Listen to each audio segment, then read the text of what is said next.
Anda menyaksikan News Update bersama saya, Eliza Hasan. Pemirsa, Presiden Joko Widodo menargetkan alokasi dana pendidikan abadi sebesar 400 triliun rupiah pada tahun 2030. Hal itu untuk membiayai pendidikan program magister dan doktoral anak Indonesia. Presiden Joko Widodo mengatakan alokasi dana pendidikan Indonesia pada tahun ini mencapai 20% dari APBN 2017. Anggaran tersebut bisa dialokasikan secara terencana dan tepat sasaran. Sebab menurut Presiden selama ini belanja pendidikan dilakukan untuk biaya rutinitas saja dan bukan biaya skala prioritas seperti biaya pendidikan lanjutan perguruan tinggi. Oleh sebab itu, menurut Presiden Joko Widodo, anggaran pendidikan yang dialokasikan setiap tahunnya sebaiknya disisihkan untuk dana abadi pendidikan agar dana tersebut bisa dijadikan investasi untuk generasi mendatang. Apabila penyisihan anggaran ini bisa dilakukan secara rutin dan terencana, maka dana abadi pendidikan Indonesia pada tahun 2030 sebesar 400 triliun rupiah bisa tercapai. Sebab itu saya minta dibentuk dana abadi pendidikan pada Menteri Keuangan, Sovereign Wealth Fund untuk pendidikan. Udah, jangan semuanya dihabiskan, tapi nggak tepat guna. Udah, sekarang sisihkan untuk Sovereign Wealth Fund, sehingga kita akan memiliki dana pendidikan yang besar di situ. Ini investasi jangka panjang untuk anak cucu kita, saya kira harus dimulai.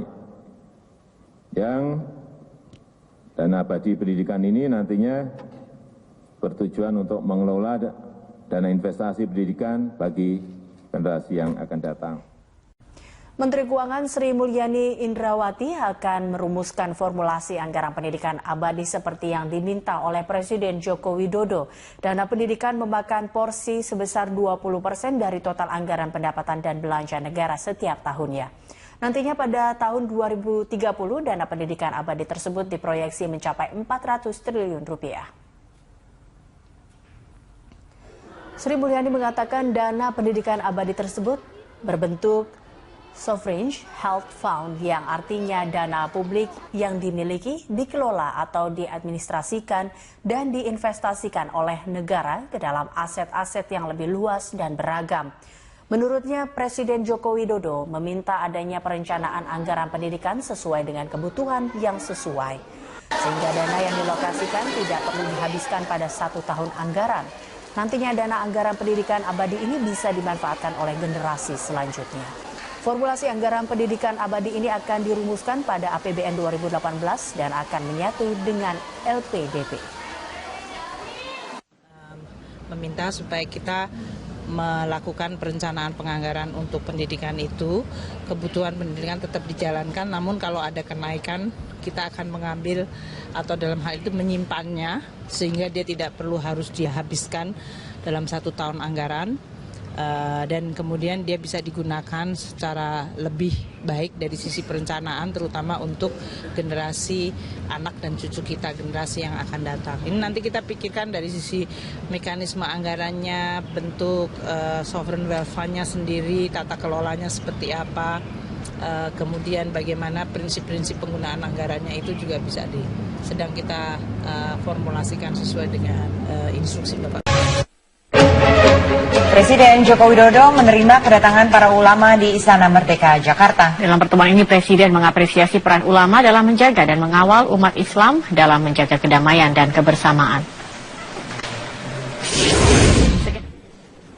Sebagai daerah menggelar silaturahmi dengan Presiden Joko Widodo di ruang utama Istana Merdeka dengan didampingi oleh sejumlah Menteri Kabinet Kerja seperti Menko Polhukam Wiranto, Menteri Agama Lukman Hakim Saifuddin, dan Mensesnek Pratikno. Presiden menyatakan pemerintah ingin menitipkan pesan kesejukan dan kedamaian kepada para ulama. Saat membuka sidang Kabinet Paripurna siang, Presiden Joko Widodo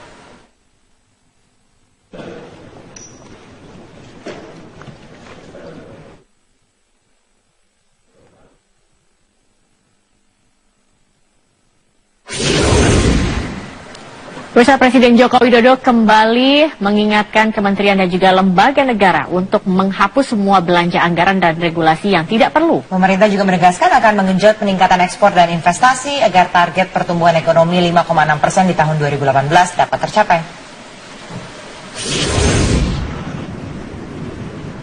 Saat membuka sidang Kabinet Paripurna di Istana Negara, Presiden Joko Widodo kembali menegaskan pagu indikatif rancangan anggaran pendapatan dan belanja negara tahun 2018 menargetkan pertumbuhan ekonomi sebesar 5,6%. Karenanya, Presiden meminta kementerian dan lembaga menghemat anggaran dan mengurangi belanja yang tidak perlu agar tidak memberatkan anggaran tahun 2018. Pemborosan anggaran yang dimaksud diantaranya adalah biaya perjalanan dinas, belanja pegawai yang berlebihan, dan pembelian yang tidak perlu. Kita ingin agar 2017-2018 itu dilakukan penghematan besar-besaran di seluruh kementerian dan lembaga. Rutinitas yang sudah bertahun-tahun terjadi, itu tolong lagi cek kembali. Saya kira banyak sekali biaya-biaya yang bisa dipotong, banyak sekali biaya-biaya yang bisa dihemat, dan itu bisa dilarikan kepada belanja modal. Tahun 2018 akan menjadi ajang pembuktian program Nawacita Jokowi JK dan perwujudan target pemerataan ekonomi yang berkeadilan.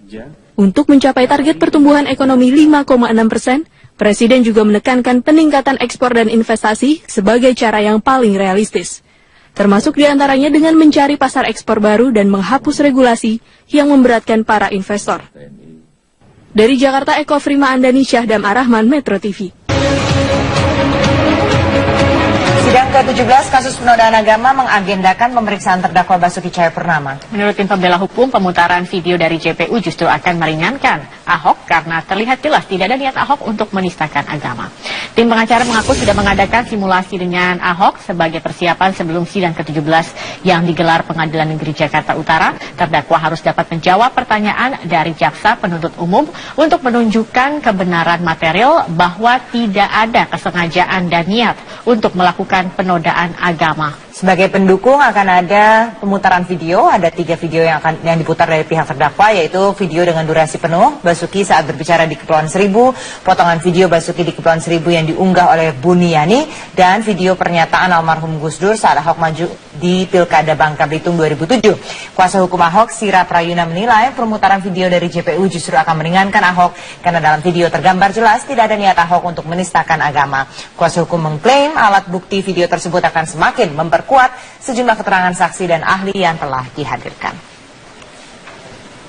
Ya, untuk memberikan satu gambaran terhadap cara pandang apakah betul telah makna dari surat Al-Maidah itu seperti dimaknai dalam tuduhan jaksa itu gitu loh. Apakah dibolehkan memilih pemimpin yang tidak seiman gitu loh. Kalau itu memberikan satu gambaran saja saya kira. Sidang ke-17 kasus dugaan penodaan agama dengan terdakwa Basuki Cahayapurnama, agenda sidang yang mendengarkan keterangan terdakwa dan pemeriksaan alat bukti hingga kini masih berlangsung. Informasi selengkapnya kami telah bergabung bersama rekan kami Eva Wondo langsung dari Gedung Kementerian Pertanian Jakarta. Eva, seperti apa jalannya persidangan hingga saat ini? Sakia, hingga petang hari ini, sidang ke-17 kasus hukum Basuki Cahayapurnama masih berlangsung di Gedung Kementerian Pertanian Jakarta Selatan. Sejak pagi hingga petang hari ini, sidang digelar masih pemeriksaan alat bukti, baik yang dihadirkan oleh jaksa penuntut umum maupun oleh kuasa hukum Basuki Cahayapurnama. Beberapa alat bukti yang dihadirkan oleh jaksa penuntut umum, diantaranya yaitu video pidato Ahok di Kepulauan Seribu pada tanggal 27 September tahun lalu, baik yang berdurasi utuh atau penuh maupun cuplikan video Ahok. Kemudian ada pula video wawancara Ahok dengan wartawan di Balai Kota DKI Jakarta pasca kunjungan Ahok ke Kepulauan Seribu. Kemudian ada pula video konferensi pers Ahok di DPP Partai Nasdem. Kemudian ada pula buku elektronik Ahok yang berjudul Merubah Indonesia. Sementara itu, alat bukti yang dihadirkan oleh kuasa hukum Basuki Cahayapurnama diantaranya adalah video pidato Ahok di Kepulauan Seribu yang berdurasi penuh, kemudian ada pula pidato Gus Dur pada saat kampanye Ahok dalam Pilgub Bangka Belitung di tahun 2007 lalu, kemudian video ceramah Rizik Syihab yang menyudutkan Basuki Cahayapurnama, kemudian ada pula video dari ahli pidana dan juga tokoh agama terkait dengan pidato Basuki Cahayapurnama. Kemudian ada pula beberapa alat bukti lain yang rencananya akan dihadirkan lagi oleh kuasa hukum Basuki Cahayapurnama. Hingga petang hari ini sudah 29 alat bukti yang dihadirkan oleh kuasa hukum Basuki Cahayapurnama. Dari total rencananya adalah 109 alat bukti yang akan dihadirkan oleh kuasa hukum Ahok, baik itu berbentuk rekaman maupun print out, berupa data maupun pemberitaan terkait dengan kasus hukum Basuki Cahayapurnama. Rencananya setelah pemeriksaan alat bukti ini akan dilanjutkan dengan pemeriksaan terdakwa atau mendengarkan keterangan terdakwa Basuki Cahayapurnama hari ini dalam sidang ke-17 kasus hukum Ahok. Zakia. Eva, kemudian agenda sidang agama dengan terdakwa Basuki Cahayapurnama atau Ahok memasuki sidang yang ke-17. Ya, kali ini tidak ada lagi pemeriksaan saksi maupun ahli karena agenda sidang telah memasuki pemeriksaan terdakwa dan juga alat bukti.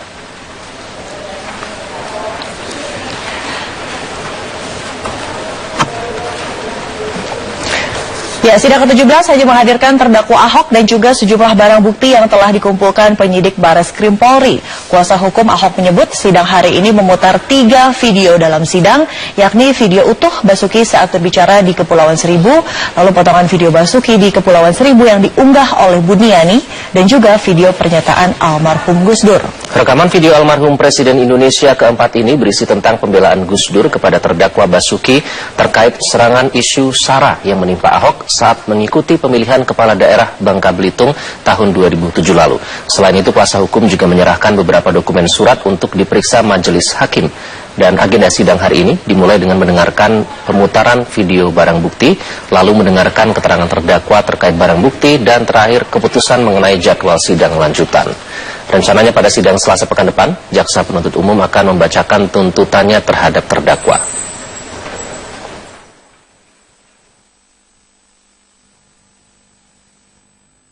Rekan kami Marvin Sulistyo sudah siap dengan informasi lengkap terkait sidang ke-17 Basuki Cahayapurnama. Silahkan. Ya, baik Widya dan juga Iqbal, kita langsung bergabung bersama rekan kita, ada Bram Herlambang langsung dari tempat lokasi sidang.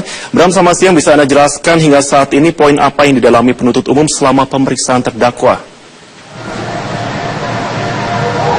Ya, Marvin, pada sesi pertama sidang ke-17 dugaan penodaan agama yang dilakukan oleh Basuki Cahayapurnama ini hanya terkait dengan adanya pemutaran video, sejumlah video yang ini terkait dengan pernyataan Basuki Cahayapurnama terkait adanya surat Al-Maidah ayat 51 di Kepulauan Seribu pada September 2016 lalu. Dan adanya pemutaran video ini berasal dari pihak jaksa penuntut umum, dan video-video yang diputar ini adalah terkait dengan adanya pernyataan surat Al-Maidah ayat 51 yang dilontarkan oleh Basuki Cahayapurnama pada Kepulauan Seribu di September 2016 lalu, dan juga adanya tanya jawab antara wartawan dengan Basuki Cahayapurnama untuk pertama kalinya yang menanyakan terkait dengan adanya dugaan penodaan agama. Dan keseluruhan dari video-video yang diputar pada sesi pertama tadi ini diakui sebagai ataupun berasal dari adanya pelapor ataupun saksi yang telah menjalani masa penyidikan dan juga penyidikan pada saat dilakukan oleh polisi beberapa saat yang lalu dan dihadirkan pada sidang ke-17 kali ini, dan nantinya akan dikonfirmasi kepada pihak Basuki Cahayapurnama dan dicocokkan dengan keterangan yang nantinya akan digali oleh jaksa penuntut umum ataupun majelis hakim kepada terdakwa.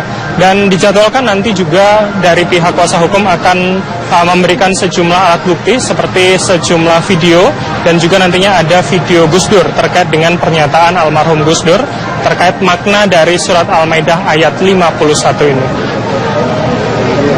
Marvin. Ya, Bram, dari 3 alat bukti yang dihadirkan kuasa hukum, bagaimana tanggapan dari penuntut umum?